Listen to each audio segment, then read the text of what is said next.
Hello and welcome to another week of the Breeders' Cup Betting Challenge Diaries. I'm your host, Peter Thomas Fornital, in Saratoga Springs for Travers Week. We're going to kick off this week's BCBC Diary show doing what we like to do, which is give credit to the folks who won last weekend. Unfortunately, weather messed with our King's Plate Breeders' Cup qualifier. So that one it was pretty much of a no contest in the end. Unfortunately, Mother Nature had other ideas, but we did have some online qualifiers, including Ilan Cuellar, Ryan Petruniak, Matt Letexier, David Charlton. Those were the four to win their full $10,000 BCBC seats. We also had two partial qualifiers in the form of Stu Cantor and Brian Chenvert. Congrats to that sextet of qualifiers and partial qualifiers over at horseplayers.com. Speaking of horseplayers.com, ongoing BCBC qualifying action every weekend. You can feed in during the week. Our favorite way to feed in, of course, is through our very own Horse Players Happy Hour show. You can find that feeder on Thursdays. That's up there now in themoneypodcast.com/HHH if you want to go straight to that game. But you can qualify on horseplayers.com. And that's not all. There's some other exciting qualifying action coming up over the course of the next few weeks, and we'll let you know about it. August 24th, Travers Day, Monmouth Park. Brian Skirka hosting a contest there with racing from Monmouth and Saratoga, where you can win a BCBC seat. Brian's been getting tremendous numbers in these Monmouth Park contests. They're great opportunities to qualify. I recommend that you check that out over at the Monmouth Park website or reach out to Brian. Heck, if you've ever any questions about qualifying, reach out to me. I'm happy to put you in touch with the right people if you go to the contact button over at inthemoneypodcast.com. Also, twinspires.com has joined the qualifying fray. They've got an event on August 24th, this Saturday as well, featuring Ellis Park races. Go to twinspires.com to check that one out. Then next weekend, and I'll be there in person, heading back out west, Del Mar, the Pacific Classic Betting Challenge. Excellent contest opportunity there. Chris Barr, the point of contact at Del Mar. And I believe this one is not on site only like the one a few weeks ago. This one you're going to be able to play online as well. So we expect some very big participation in that. And then following weekend, September 7th, Twinspires back in action once again. And also Kentucky Downs, the biggest contest they've ever run over at Kentucky Downs. This is going to be a very big deal. I'm expecting huge participation on this day with all these big stakes races with giant purses on turf. King of the Turf. You also get a little championship belt. I don't think it's a little championship belt. It's an appropriately sized championship belt, should you get that done, designating the winner as the king, or I suppose queen, of the turf. Make sure to check that one out as well. Kentucky Downs website. Again, any questions about any of these, reach out to me. It's going to be a lot of fun getting to see who punches their ticket for the $10,000 BCBC over the course of the next few weeks. And we'll have some of the winners on here, as we like to do. Speaking of winners, we're going to kick off today's show by bringing in a past Breeders' Cup Betting Challenge champion. We flash back to the year 2020 and bring in now Marshall Gramm. Marshall, how are things, my friend? Things are great, Pete. I am well rested. I've been away from the spa for a couple weeks, but about to jump on a plane tomorrow and join you for Travers weekend. Can't wait for it. I'm looking forward to the Monmouth contest and the Ellis Park contest as well. Like to get another Breeders' Cup seat. I love it. We're going to talk about qualifying and your attitudes about that. But the first question I want to ask you, for those that don't know, you're someone who's accomplished a lot in the game. You've been a successful gambler. Your operation that you run with Clay Sanders, 10 Strike Racing. You've won stakes races. You've won owners titles, etc. You've made a deep run getting to the final table at the NHC. But this 2020 Breeders' Cup Betting Challenge win, where for you does that rank among your list of achievements as a horse player? Well, I mean, to me, that's the top experience, top accomplishment in the sport overall. I'm definitely consider myself a handicapper first. I do love being an owner. In some ways, handicapping and horse playing was a precursor to ownership. I mean, I never really thought I'd be able to own horses by putting together groups of partners who've been able to pool our money and buy some nice raced horses and participate in the game. I participated in the game a lot of different ways in terms of owning, breeding, but the betting is what I care about. And the betting comes first. And so the 2020 moment is the pinnacle. I want to get back to basically feel that rush again. 2020 was during the pandemic, and so there was limited capacity at Keeneland. I didn't go. I watched from home, and again, a memorable experience, seeing Authentic go to the lead, basically be unchallenged, and improbable make a run and finish second for $167,000 exacta score at a $7,500 exacta, and then just waiting out, seeing the leaderboard come up, being on top, just a great experience, and I want that rush again, and so I can't wait for 2024. I still think about the other BCBCs, maybe mistakes I made and things that really worked out in 2023. So, this is a contest that I think about a lot. I'm already thinking about, horses that I might want to bet. The one, exciting thing about this weekend and kind of unfortunate about the modern racing game is this is a lot of these horses last starts on the Travers card and then next week on the Del Mar card. And so this is now, as much as I'm interested in these races, I'm more thinking about, what does this mean for their Breeders' Cup possibilities? And so that's kind of what's exciting about this week and next week. It's unfortunate, right, that everything leads to the Breeders' Cup, but it makes these 2 weekends important, not only for playing in the contest, but for seeing, who are going to be those horses that can win that first weekend in November.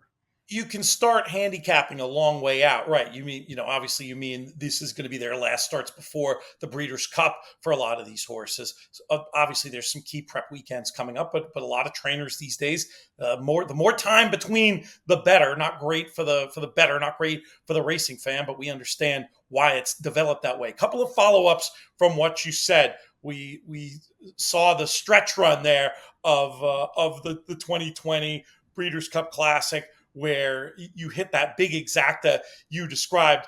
What was the scene like? Were you by yourself in a room? Did you at least have family with you? What was it like to experience such a significant moment in your horse racing career, not at the track? I was upstairs in my office. My family was downstairs. We had just gotten Greek takeout. I had not even, they knew I was playing in the BCBC. I'd had a very good day Friday, but I generally don't give them play-by-play updates on these things. So I watched the race. I was sitting down the whole time. I felt very confident Authentic would get to the lead. Once he got to the lead, I felt in great shape. I did worry about Global Campaign. It ran pretty big that day, but Improbable, who had a wide trip the whole way, passed him, and never really had to get up, never really jumped up and down or shouted at my TV. Wandered downstairs and at first, the first thing I checked was what the exacta paid. And when it said 167, I got really, it was either 167 or 171. I forget what it was. But either way, I got a little bit nervous that I had left the putt short. I was hoping that, sort of projecting it would pay 200. So I was worried I left the putt short. So I went down, told my wife, hey, had a good day, hit this exacta, won this money, but I think I might have left the putt short. So that was the anxious part, because look, it would have been great to finish second, and there's actually good money for finishing second. But man, I wanted to win, and so that was the anxious moments. And then once I won, I had dinner and we went upstairs with the kids and watched Ferris Bueller's Day Off.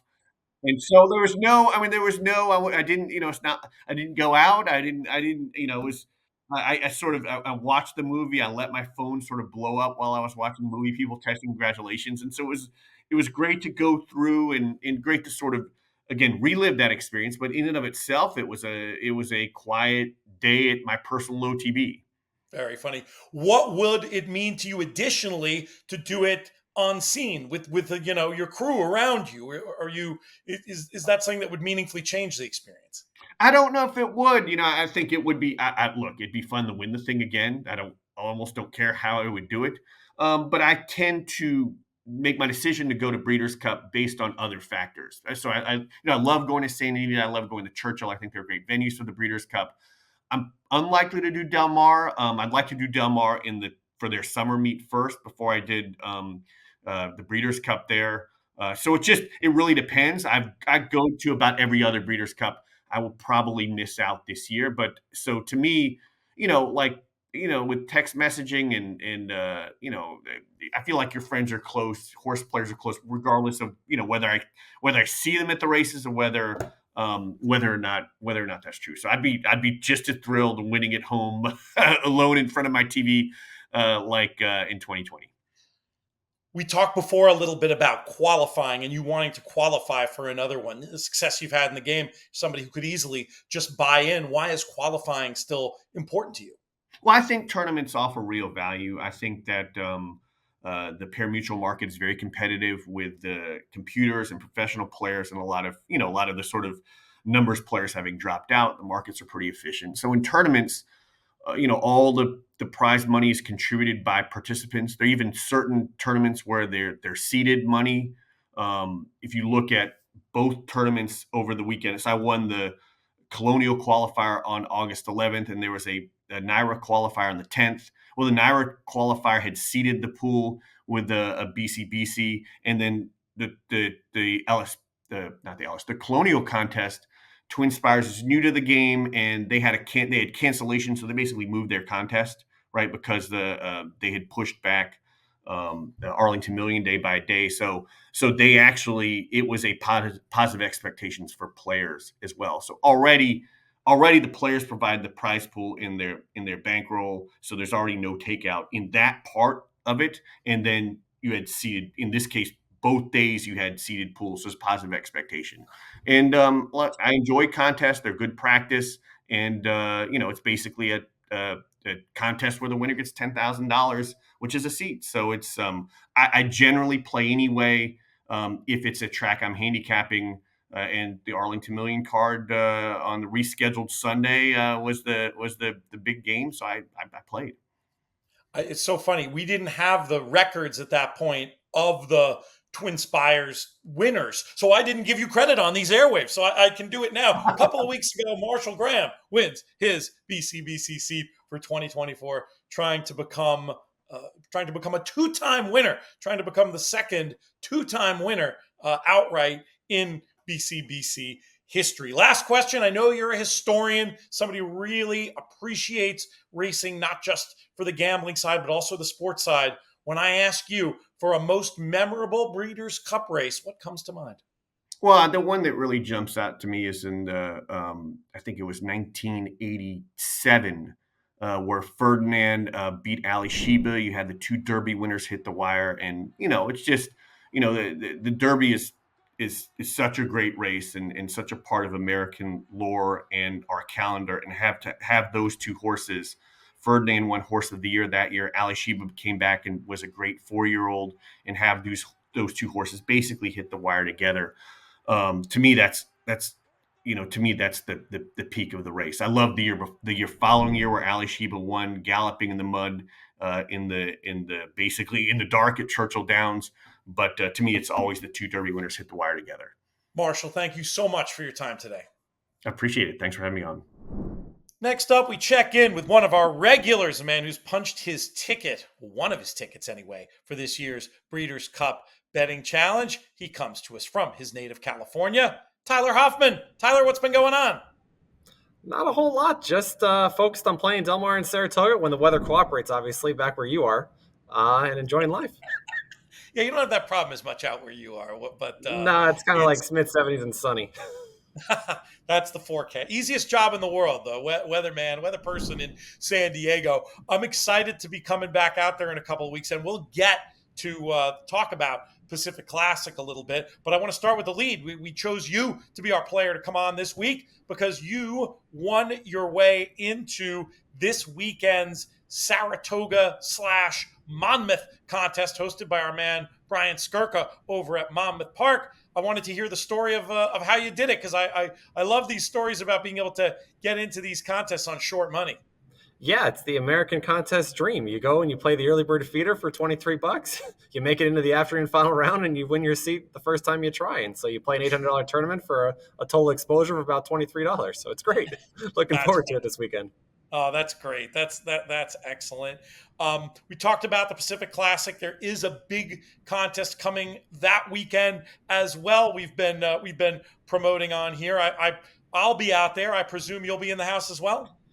I'm sad to report I will not. It's probably the first Pacific Classic I'm going to be missing in, God, it's got to be 20 years. My college best friend's getting married that same weekend, and I'm in the wedding, so it's going to be really really hard to be at Delmar at the same time. So I'm going to be that guy in the this wedding ceremony playing off the phone. It'll be great. Yeah, it might be. I could definitely see firing in a few bets on the phone from the wedding, but you probably don't want to be contest level invested. You'll find yourself shouting at an inappropriate time. You could get everybody in trouble. But yeah, man, part of this is on you because you could have coached up your friend a little bit better. Don't these people know that they can get married and have children, just not on a Triple Crown Saturday, Breeders' Cup, or during the summer? I mean, there's plenty of other open weekends. I have to admit, I mean, it is. I mean, I've got my own wedding to plan, and I'm already trying to avoid certain race dates and this and that, which my fiance's loving. So I've got enough trouble as it is getting one marriage organized and wedding planned. I didn't have too much input in the best friends one, so I'm happy for him, and yeah, I can't wait to be there for him. That's fair. You'll be drawing live this weekend in that Monmouth Saratoga contest for another Breeders' Cup Betting Challenge entry. How important is it for you to go to an event like the BCBC double barreled? I think it depends on the year. It depends on what your opinions are, how much you like stuff. If you're a fan of, say, something on Friday, which, some years you'll love a horse, one of the 2-year-olds, and other times you won't. So if you do love something, it allows you to be a lot more aggressive on Friday, knowing that you have that second entry to play with come Saturday. If you don't, then you got to be a little bit more conservative with it. So I really don't even know whether it's going to be a pro or a con to have potentially 2 entries. But in my experience, it's always better to have 2 than 1. Yeah, I would think now that you're in this enviable position of having one, in a way, there's your situation compared to certainly compared to somebody like Jackson, who's made some really good decisions and not gotten the outcome so far in qualifying. He's probably starting to feel a little bit of the pressure. The pressure's off for you, and now you can, I would imagine, focus more on just making good decisions, and hopefully the chips fall where you get that second entry before too long. No, that's very, very true. And I haven't had to talk to Jackson about this specifically, but I've been in his position many, many times, and you're trying to figure out how much money is worth spending trying to chase the entry versus just considering buying in at that point, because you're at some point you cross that threshold. For me, it's always been whatever the buy-in is. If it's a $1,000 buy-in, I really don't want to spend more than $1,000 chasing the tournament entry. Once I cross that threshold, I'm kind of already committed at that point. I might as well just buy the entry and stop trying to qualify my way into. Or I decide it's not worth playing because I've already spent my bankroll, per se, trying to qualify. So it's a tricky dance to do. I'm sure Justin can also, talk more about it. I mean, he does a great job qualifying on the cheap and through live money tournaments. So, sucks to be them, though. I've already got my entry. How's your play generally been at Del Mar? Saw you on Frank Scatoni's seminar over the weekend, giving out at least a couple of winners, I noticed. Have you been able to translate those good opinions to success at the windows? Yeah, it's been a profitable meet over at Del Mar, and it was a lot of fun joining Frank on his show, and we were able to give out 2 winners from 3 bets, and all of that worked well. In a typical horse player fashion, of course, I can't connect the pick 5 despite having 2 A horses win. So, you can always be up more money, but it's a great time of year to be playing the horses. This is what we live for. We love the summer at Saratoga and Del Mar, and it's a perfect segue into the fall for Breeders' Cup. Fantastic stuff, Tyler. Thank you so much for joining us. Thanks to everybody for tuning in to BCBC Diaries. Want to encourage people to subscribe to both the Breeders' Cup YouTube channel as well as the In the Money Media YouTube channel. We want to thank our friends at the Breeders' Cup for sponsoring this content. So much fun to work with them, and we encourage you to get involved yourself, play in some of these feeders and qualifiers, horsetourneys.com, horseplayers.com, and of course, we give the extra shout out to our Thursday Horse Players Happy Hour games. Just 20 to play. Start your journey. Be like Tyler. Start for 20 and end up with valuable prizes, maybe even a $10,000 Breeders' Cup betting challenge seat. We'll be back next week with more BCBC Diaries. I'm Peter Thomas Fornatale, and I'll see you on the leaderboard.